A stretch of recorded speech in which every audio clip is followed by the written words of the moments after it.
The Los Angeles Clippers are on the 5-game winning streak. Everything is finally clicking, and nobody cares. Nobody cares. Yes, the Los Angeles Clippers, when they were losing, they was getting a lot of press. A lot of people was ragging on them, understandably so. Because before the Clippers acquired James Harden, they were a 3-2 team on a 3-game winning streak, I believe, and they were clicking. They were on their way. Westbrook finally looked like Westbrook again. I mean, he looked like himself a little bit in the playoffs last year, but he looked like himself again. Full time Westbrook was back. Kawhi and Paul was clicking. They had the depth. They had the vets. Had the young guys. And then they put James Harden in the middle of all of that, and it just seemed like he ruined it. But it's your boy Tony the Savant, man, back with another one. Hope everybody's having a good to great day. All right, man, let's get into this. So, James Harden has been averaging 18 points, 8 rebounds, and I think about 8 assists. Excuse me, y'all. Little boy getting over a little cold. But nonetheless, James Harden is looking like a decent player again in the NBA. The Los Angeles Clippers are looking like a decent team again. But nobody's talking about it. Nobody's talking about it. Nobody's worried about it. And I'm going to tell y'all why. It's because, and I'm going to jump back. I got to retract just a little bit because Chandler Parsons, man, you a cap artist, brother. Chandler Parsons is so eagerly trying to be the next JJ Redick, and JJ Redick is a nobody. Respectfully, I don't know a lot of people citing JJ Redick when they give their basketball takes. I don't know not one person other than JJ Redick that cites JJ Redick as a basketball reference. Respectfully. And it seems like Chandler Parsons, he's just on his, say whatever I got to say, defend the player's mission. And sometimes in some respects that is, necessary, that works. But not all the time, and definitely not all the time when it comes to James Harden. But I think he has a podcast called Run It Back with Michelle Beadle, Lou Williams, and Shams. And they have some decent stuff on there. I watch it from time to time. I try to watch everything. I know it's almost not humanly possible to consume all of the sports content out there, but if I find some new people, if I find some interesting stuff, I put it in a rotation. You know what I mean? I treat my media like I do my sports teams I coach. You know what I mean? Whoever hot, you in the rotation. Got the practice squad, you know what I mean? Got the guys over here, the new YouTubers that I tap into. But nonetheless, get back to the video. Chandler Parsons, yeah, man, you're a cap artist. Because Chandler is just saying what he got to say to appease these players. And respectfully, like I said, the Clippers are actually playing well, so I'm not knocking them.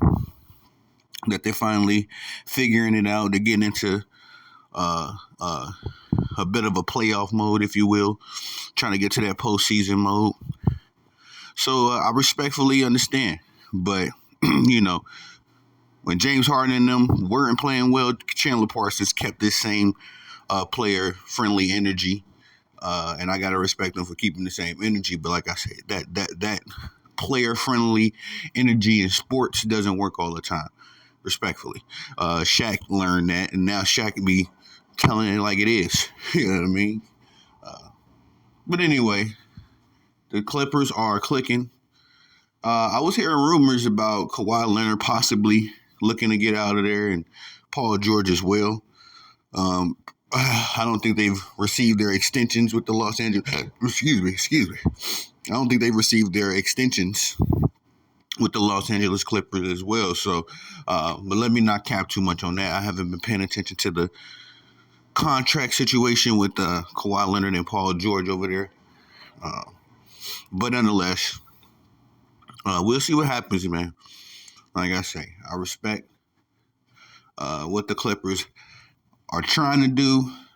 I respect that they actually are putting things together right now and winning basketball. They just beat the Sacramento Kings, who was one of my dark horses, in the league as far as a team on the come up. So I will say that's a notable win, for sure. But we got a decade plus of history on these guys. James Harden has had spectacular sparks in the regular season. Russell Westbrook has had historic regular seasons. Paul George has had sparks. Kawhi Leonard is probably the proverbial quote-unquote generational talent of all of those guys. But even his game can come and go, depending on how he feels that day. So all of these dudes, man, the APB is out on them. They're not 100% trustworthy. All hecka talented, super talented, but can you trust these guys in the postseason? That's ultimately what this Los Angeles Clippers team, the expectation for them is championship. So I don't want to hear about no 5-game winning streaks and James Harden is finally looking like a basketball player again. Respectfully, I don't want to hear that because James Harden is a superstar. He's supposed to figure it out. You know what I mean? All these dudes are superstars. They supposed to figure it out.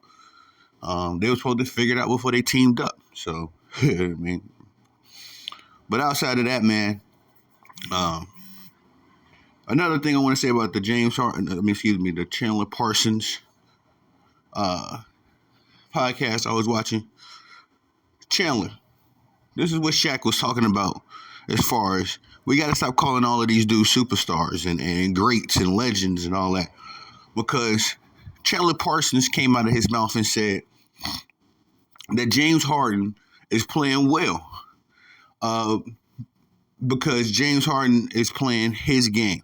James Harden only knows how to play one way, that's on the ball, facilitating, blah, blah, blah. But before that, before he even stated that, he was singing James Harden's praises as far as, how great James Harden is and he's a superstar and all that stuff. And that's why I got to call the cap. Because if you can only play one way, guys, that you're not a superstar in the NBA. I apologize. Respectfully, Giannis Antetokounmpo offensively can only, play a selective kind of way. But Giannis affects the game in other ways outside of his scoring. He's a defensive juggernaut. Giannis is going to rebound. He's going to give his team extra opportunities. Giannis can play off the ball. He don't need to be on the ball with a 50% usage rate every season. So that's what I'm saying. James Harden is not a superstar. And you said it out of your own mouth. This man can only play one way. The only other people that I know that can play one way are the role players.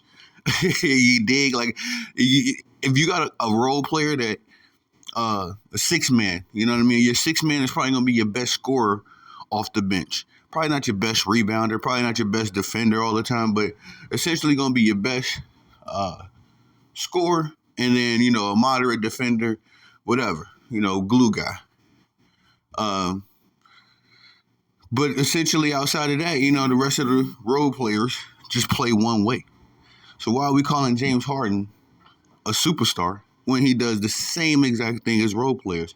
And I will say one more time before I end this video, the best version of James Harden we have ever seen was James Harden as a 6-man. The only James Harden, not the MVP James Harden, not Houston Rockets James Harden, not Brooklyn James Harden, not Philly James Harden. None of these other versions of James Harden have sniffed the NBA Finals. The only time and the best version of James Harden we have ever seen And the only one that has reached the NBA Finals was the one coming off the bench as the sixth man of the year. That's what James Harden is. That's why he can only play one way. So, shout out to Chandler Parsons. Like I say, man, enjoy the podcast, but I feel like I'm going to be dissecting some of your takes. Hopefully you hear this video. Because I want the guys that used to play the game, I want to like their content. You know what I mean? I'm very tired of the Stephen A's. I am very tired of the Skip Baylesses.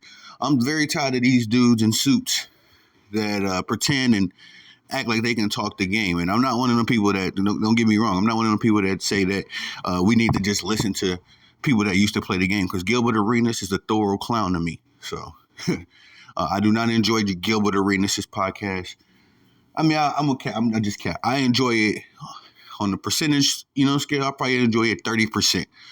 You know what I mean? But versus Chandler Parsons, I enjoy his podcast about 50%, 60%. So, that's all I got for y'all on that one, man. LA Clippers are winning, but don't nobody care. No, ain't nobody talking about it. And I think that's just because of the expectation level. I mean, hopefully the media is tired of giving undue credit and undue praise to this dude, James Harden. And, as much as I love Westbrook and PG and Kawhi, all three of those dudes will fall in the category of, players that I root for. It's time for those guys to go ahead and get a chip in LA for the Clippers. It's time. You know what I mean? All these dudes are getting paid good. They all have the talent to get it done. And they all playing together. So, but I don't want to keep dragging this video, y'all. My bad.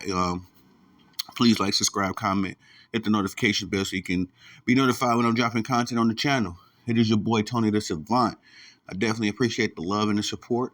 Y'all are bosses. I'm the guy that loves to work. So let me get back to work. Peace.